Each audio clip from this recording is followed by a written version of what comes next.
On the 22nd of May 2025, Universal will officially open Epic Universe in Orlando, the newest addition to their fleet of world-class theme parks around the world, including Singapore, Japan, China, and most recently, well, not recently, but most recently in the future, Great Britain.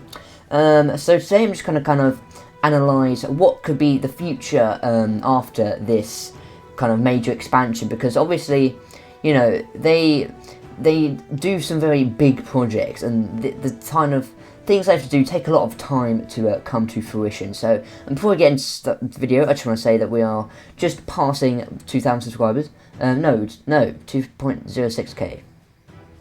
2.1k. So if you could help us on that road, then it'd be much appreciated if you could subscribe. Thank you. So where does this all start then? Well, in 2019, Epic Universe was officially announced with an opening date of 2024, I believe, and then it got pushed back to 2025 due to like construction delays and stuff. Obviously because of COVID as well, that did play a major part in that. So yeah, it's going to open in a month, so I maybe could have done this when it was open, but oh well. Although, to be fair, press previews and kind of media previews and stuff like that already happened, and there's loads of footage of the park in its full capacity and kind of glamour. So where do they go from here? Well, obviously we have the new park in Great Britain right here, right now. No, not right now. In 6 years, there we go. 2031. So that should be something very good to look forward to over the next 6 years. But I'm not going to focus on that too much. So I want to do like a separate video to talk about that and what could have been for the UK and stuff like that. So this is going to be more kind of an American-based video. I know I'm not American. But I did go to America last year and it was very nice. So I went to Universal Orlando. So I know what the improvements could be made to this series of theme parks. So first of all, you have Universal Studios Florida, which was the first of the now 4 theme parks in the resort, which opened in 1990. Its most credible ride is probably Rip Ride Rocket, which is actually closing in September. So yeah, it's probably not going to be their most credible ride for long, although it is very rough and I do not like it. So yeah, it's a good thing they're closing it. But I probably want to do maybe something else related to Rip Ride Rocket and kind of how it could change the park itself, or I could just do that in this video. I haven't really decided yet. It depends how much I yap. And so yeah, we also have just a bunch of other kind of rides and stuff that could maybe have improvements in the future. So the first kind of topic I want to talk about is The Simpsons. The Simpsons ride in the back corner of the park in Krusty Land, which is actually quite a nice themed area with kind of the kind of jumbo type spinning Krang and Krodos, that thing. Put a picture up on screen. So yeah, that's kind of, it's quite a nice themed area, but then the ride itself of The Simpsons is just very outdated. You know, it's just the simulator type is just not something that I enjoyed. I felt a bit sick after it, I will be honest. But yeah, it's just not really up to the standard that Universal set for themselves nowadays. So yeah, I would not be surprised if that got removed in the next few years, because obviously Simpsons is still a very popular IP, but you know, there have been talks of like Pokemon, Zelda and stuff like that. But yeah, I have to see what happens with that, because kind of it's not like the whole area itself as like an area is not too bad, but it's just the ride itself is just not very appealing. I mean, the facade is great, you know, you have like the whole like kind of carnival vibes, and then you have like the entrance going through the clown's mouth. But yeah, apart from but then the ride in the building is something that could be improved on much. So yeah, the next topic I want to talk about is Fast and Furious Supercharged. Now this is a kind of not tracked, but you're basically going along in like a Jeep type thing, and then it's just a bunch of like show scenes and stuff. It's not a very thrilling ride. And the version of this in Hollywood is actually closing this year. So that's kind of leading on to why I think this could be replaced in the next few years as well, because it's kind of like Simpsons is just not up to the scratch that Universal set for themselves nowadays. So that could be something that gets changed in the future. Because obviously they are opening Fast and Furious Hollywood Drift in Hollywood next year. So maybe they would want to do the similar thing, or maybe that could just be the replacement hit by Rocket. Who knows? Because it's quite a big plot. You know, you have like the massive queue line with all the like props and cars and stuff, and then you have the ride itself, which takes up quite a big plot. So yeah, I would not be surprised or disappointed if that got removed as well. But yeah, I don't even know when my next Vintage Universe will be. I'm going to have to see in the future how rich I am and how often I get to experience this magical theme park.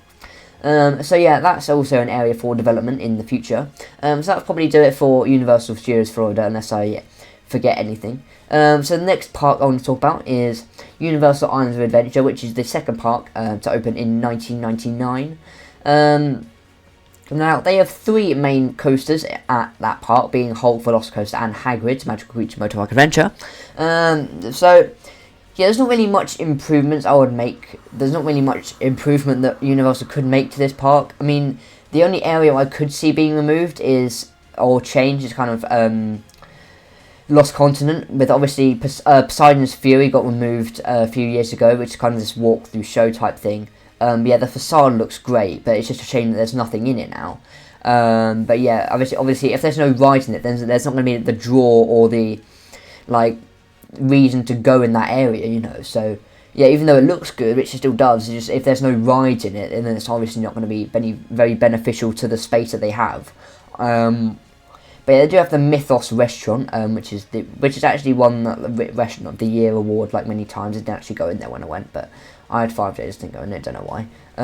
But yeah, that could be an area of development as well. I mean, the IP I talked about earlier, like Pokemon, Zelda, stuff like that, the stuff that Epic Universe is getting potentially, that could go in where Lost Continent is going. But the other area I could see getting replaced is Cat in the Hat and Dr. Seuss.